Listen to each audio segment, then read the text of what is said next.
This is the gentleman from Georgia for 5 minutes.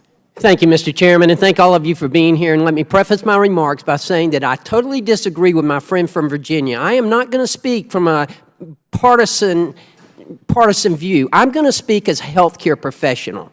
And I want to ask you some very serious questions here. Mr. Giza, is that correct, Giza? In the state of Georgia, where I have practiced pharmacy for the last 30 years, the regulators have approved a 21.4% increase over the average premium.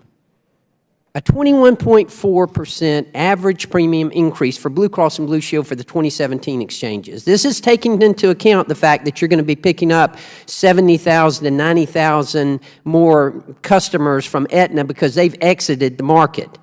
Do you, and that, as I understand it, leaves Blue Cross Blue Shield as being the only plan that covers all the counties in the state of Georgia. Is that correct? Well, as I said, I'm here on behalf of the association, and I can't comment on the situation for any specific plan.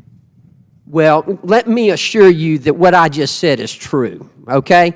21.4% because of the fact that they're having to pick up 70,000 to 90,000 more customers because the insurance plan with Aetna, they exited the market. So, and that's understandable. And before they asked for the 21.4%, they were only asking for a 15.1%.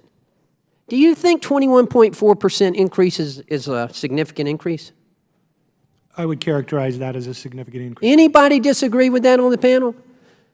Dr. Cohen, you think a 21.4% increase is a significant increase? Yes, it is significant. Anyone disagree? Please shake your head no if you disagree. Mr. Sparrow, you look a little bit contemplating this. You don't think a 21.4% increase is a significant increase? I do. I think you have to look, though, whether it's the average premium or the premium for the silver plans. And I'm not sure, having not looked at the data in your state, I'm not sure which you're referring to. Well, let me assure you it is the average premium. Well, you'd want to look at the silver premium because that's what subsidies are tied to. You know, I don't care whose idea it was. I don't care if it was Republicans. I don't care if it was Democrats. It was a bad idea. I'm just telling you. It has been, the one thing it has not been is affordable. Don't we see that? You know, one of the first things they taught us when I entered the Georgia legislature over 12 years ago, I served for 10 years, they said, when you're in a hole, quit digging. Well, guess what? We're in a hole, and we keep digging. More plans keep going out. And what happens? We keep digging.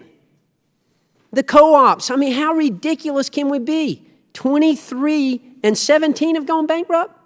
Duh. Man, we're from the federal government. We're here to help you.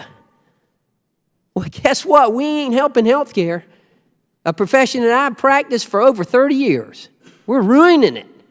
The Affordable Care Act is ruining healthcare in America.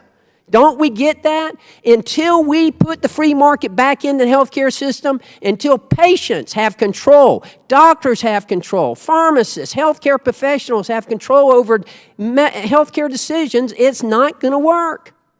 It's not affordable and it's not quality. I don't care if it was a Republican idea. I don't care if it was a Democratic idea. It was a bad idea. Dr. Cohen, let me ask you a question. In July of this year, our president said, too many Americans still strain to pay for their physician visits and prescriptions, cover their deductibles, or pay for their monthly insurance bills. Do you agree? And I think what he went on to say is that with increased subsidies, that we could address a lot of those issues. There you go. Increased subsidies. That's what we need to do. Haven't we tried that? And it's working pretty well. 20 million you covered. It's working pretty well. What healthcare system are you practicing in? Obviously not the same one that I'm practicing in, Dr. Cohen. Well, I'm practicing in the one where folks can get coverage for less than $75 a month. What good does it do them to get coverage if they're going to have a 21.4% increase year after year? I think some places are having a 50% increase. Dr. Cohen, some places are having a 50% increase. Whatever you do, just go back to your offices and say, we're going to take that affordable part off. Just that's all I'm asking you to do, is just take the affordable part off. Just take that out of the title, okay?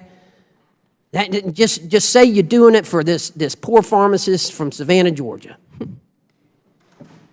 Mr. Sparrow. You said something that I think we need to stick a pin in. You said that in those states that took advantage of the Medicaid provisions of the Affordable Care Act, the premium increases are 7% lower. Is that what you said? Yes, correct.